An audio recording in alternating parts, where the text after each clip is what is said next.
Hi friends, இன்றைக்கி என்ன வீடியோன்னு பார்த்தீங்கன்னா, எங்கள் அம்மாங்க வீடு வந்து கட்டிகிட்டு இருக்கோம்.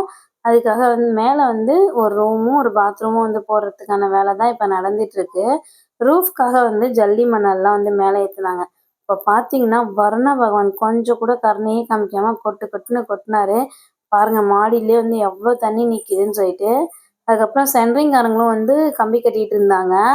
அவங்களையும் டிஸ்டர்ப் பண்ணுற மாதிரி தான் அந்த மழை வந்து வந்துச்சு. அப்புறம் ஒரு வழியாக மழையெல்லாம் நின்ன பிறகு அவங்க ஒர்க்கை வந்து ஸ்டார்ட் பண்ண ஆரம்பிச்சிட்டாங்க. அந்த அக்காலாம் பார்த்திங்கன்னா சூப்பராக வந்து கம்பி கட்டிகிட்டு இருந்தாங்க. அவங்க கட்டின ஒர்க் வந்து எனக்கு அவ்வளோ பிடிச்சிது. அப்புறம் மழை பெஞ்சு ஓஞ்ச பிறகு எங்கள் ஊர் வந்து இப்படி தான் இருந்துச்சு. சூப்பராக இருந்தது, அமைதியாக அந்த கிளைமேட்டு. நைட் ஃபுல்லாக மழை பெஞ்சிட்டே இருந்ததுனால அடுத்த நாள் வந்து கான்க்ரீட்டே வந்து நாங்கள் ஸ்டாப் பண்ணிட்டோம் மண்டே. அதுக்கப்புறம் டியூஸ்டே தான் பார்த்திங்கன்னா வந்து கான்க்ரீட் வந்து போட்டோம். மண்டேவே வந்து நல்ல நேரம் பார்த்து சாமி மட்டும் கும்பிட்டு வச்சுட்டு டியூஸ்டே வந்து கான்க்ரீட் வந்து போட ஆரம்பிச்சிட்டோம். கலவையெல்லாம் கையிலே கலக்கி போடுறதுனால தான் வந்து முன்னாடி நாளே வந்து ஜல்லி மணல்லாம் வந்து ஏற்றி வச்சுட்டு இருந்தாங்க. ஒரு வழியாக கான்க்ரீட்லாம் வந்து முடிச்சாச்சு. அதுக்கப்புறம் வந்து சாமி கும்பிட்றதுக்காக எல்லாமே வந்து ரெடி பண்ணி வச்சுருந்தோம். ஒரே ஒரு ஹோல் வந்து விட்டு வச்சுருந்தாங்க. அந்த ஹோல் வழியாக பால் வந்து ஊற்றணும். அதில் வந்து அம்மாவும் அப்பாவும் பிடிச்சி தலையிலலாம் தெளிச்சுக்கணும் அப்படின்னு சொல்லியிருந்தாங்க.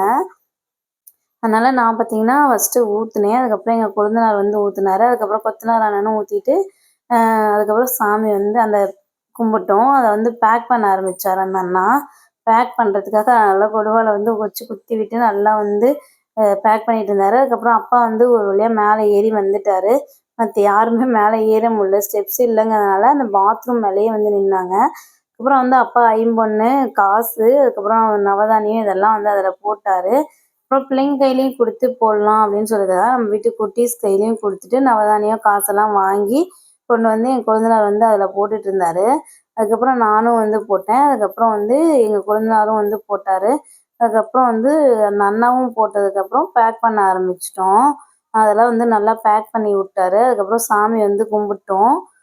ஊதுபத்தி சாம்பிராணி எல்லாமே காமிச்சிட்டு அதுக்கப்புறம் சாமி கும்பிட்டுட்டு இருந்தோம். ஹர்ஷிதா பார்த்தீங்கன்னா அந்த மோல்டில் வந்து பேர் வந்து எழுதி வச்சுருந்தா. அதுக்கப்புறம் நம்ம ஏறி மிதித்தோம்ல, அதெல்லாம் வந்து அந்த அண்ணன் வந்து கரெக்ட் பண்ணிட்டு இருந்தாங்க. இதுதான் நம்ம வந்து மேலே கட்டியிருக்க அந்த ரூமு 16க்கு 13 அந்த ரேஞ்சில் வந்து இப்போ வந்து மோல்டு போட்டிருக்கோம். இது வந்து பாத்ரூமு. அது மேலே தான் வந்து நம்ம இப்போ நின்றுட்டுருக்கோம். முன்னாடியே வந்து லாஸ்ட் வீக்லேயே வந்து இந்த பாத்ரூம் வந்து மோல்டு போட்டாச்சு. அதுக்கப்புறம் வந்தீங்கன்னா மீதி பிளேஸ் எல்லாம் வந்து சும்மாவே விட்டாச்சு. இதுதான் வந்து எங்கள் வீடு எப்படி இருக்குதுன்னு சொல்லி கமெண்ட் பாக்ஸில் கமெண்ட் பண்ணுங்கள். பாய் பாய்.